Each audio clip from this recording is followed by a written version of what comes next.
যাদের শরীরের মধ্যে অনেক ব্যথার কারণে আপনি ঘুমাতে পারেন না, ঠিক মতো এই ব্যথার কারণে কোথাও যাইতে পারেন না, কোনো কাজ ঠিক মতো করতে পারতেছেন না, এমন যদি ব্যথা আপনার শরীরের মধ্যে থেকে থাকে, আপনার মাথা, কপাল, কান, নাক এবং কি গলা, হাত, পা এবং বিভিন্ন শরীরের প্রত্যেকটা অঙ্গ প্রত্যঙ্গের মধ্যে যদি আপনার কোনো ব্যথা থেকে থাকে, অথবা আপনার বৃদ্ধ মা, বৃদ্ধ বাবা, তাদের যদি ব্যথা হয়ে থাকে শরীরের মধ্যে, এই ব্যথার কারণে আপনি অনেক ওষুধ সেবন করেছেন, ব্যথার ওষুধ সেবন করলে কিডনিতে এফেক্ট পড়ে, কিডনি সমস্যা হয়ে যায়, ব্যথার ওষুধ যত কম খাওয়া যায় ততই ভালো।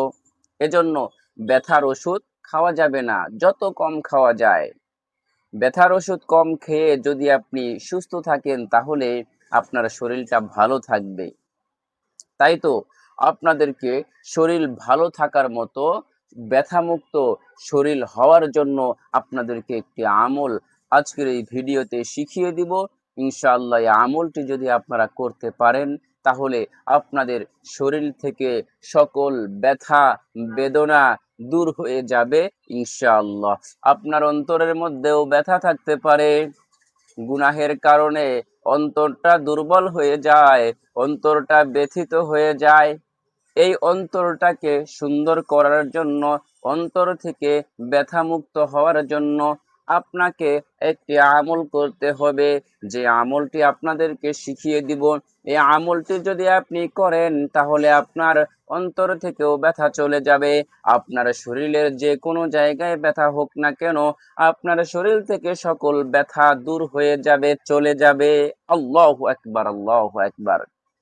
তাহলে আমলটি অত্যন্ত গুরুত্বপূর্ণ। এই গুরুত্বপূর্ণ আমলের মাঝে কেউ অমনোযোগী হবেন না। ভিডিওতে একটি লাইক দেওয়ার প্রয়োজন মনে করলে এখনই ভিডিওতে একটি লাইক দিয়ে চ্যানেলটি সাবস্ক্রাইব করে অল নোটিফিকেশন চালু করে দিয়ে রাখুন। এরকম শিক্ষণীয় আমলের অনেক ভিডিও আপনি সবার আগে পেয়ে যাবেন ইনশাআল্লাহ। তো চলুন, আপনারা কোন আমলটি করবেন, যে আমলটি করলে শরীর থেকে, অন্তর থেকে সকল ব্যথা দূর হয়ে যাবে, শরীর সুস্থ থাকবে ইনশাআল্লাহ। সেই আমলটি এখন আপনাদেরকে বলে দিব। কিতাবের মধ্যে এসেছে হাত, পা অথবা অন্তরের বিষ বেদনা দূর হওয়ার আমল। আপনার হাতেও ব্যথা হয় অনেক সময়, আপনার মা বাবা, বৃদ্ধ মা বাবা, ভাই বোন অনেকেরই ব্যথা থাকে শরীরের মধ্যে, হাত পা এবং আপনার শরীরের যে কোনো জায়গায় যদি ব্যথা হয়, অন্তরের মধ্যে যদি ব্যথা হয়, তাহলে আপনি এই আমলটি করবেন। এখানে যে আমলটির কথা বলা হয়েছে, এই ছোট্ট দুইটি আয়াত আপনাদেরকে বলে দিব। এই আয়াতটি পাঠ করে আপনারা যে নিয়ম বলে দিব, এই নিয়ম অনুযায়ী আমল করবেন, ইনশাআল্লাহ আপনি পরিপূর্ণভাবে সুস্থ হয়ে যাবেন। আয়াতটি আমি প্রথমে বলে দিচ্ছি। أعوذ بالله من الشيطان الرجيم بسم الله الرحمن الرحيم وإن يمسسك الله بضر فلا كاشف له إلا هو وإن يمسسك بخير فهو على كل شيء قدير وهو القاهر فوق عباده وهو الحكيم الخبير। আমার প্রিয় মা এবং বোনেরা, আমার ভাইয়েরা, আপনারা এই দুইটি আয়াত সুন্দর করে আপনারা সহি শুদ্ধ ভাবে এই আয়াত দুটো আপনারা সুন্দর করে লিখবেন, লিখে একটি তাবিজের মধ্যে রেখে দিয়ে আপনার শরীরের সাথে রেখে দিবেন। যে কোনো জায়গায় হাতে রাখতে পারেন, গলায়ও রাখতে পারেন, এইভাবে রেখে দিবেন।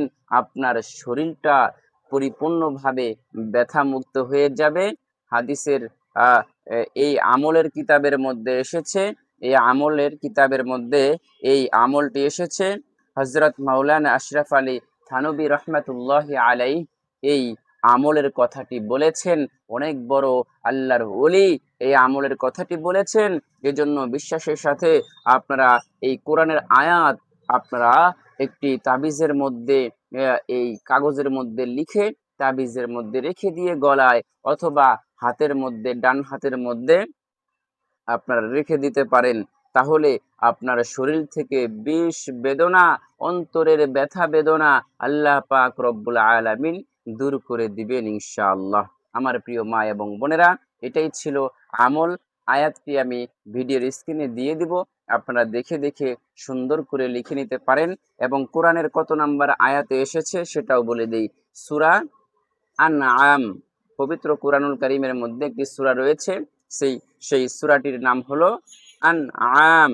এই সূরাটির 17, 18 এবং 17 নাম্বার আয়াত আমি যেখান থেকে শুরু করেছি ওইখান থেকে সুন্দর করে আপনি লিখবেন। লিখে আপনি কি করবেন, তাবিজের মধ্যে রেখে দিয়ে আপনার শরীরের মধ্যে রেখে দিবেন, রাখবেন।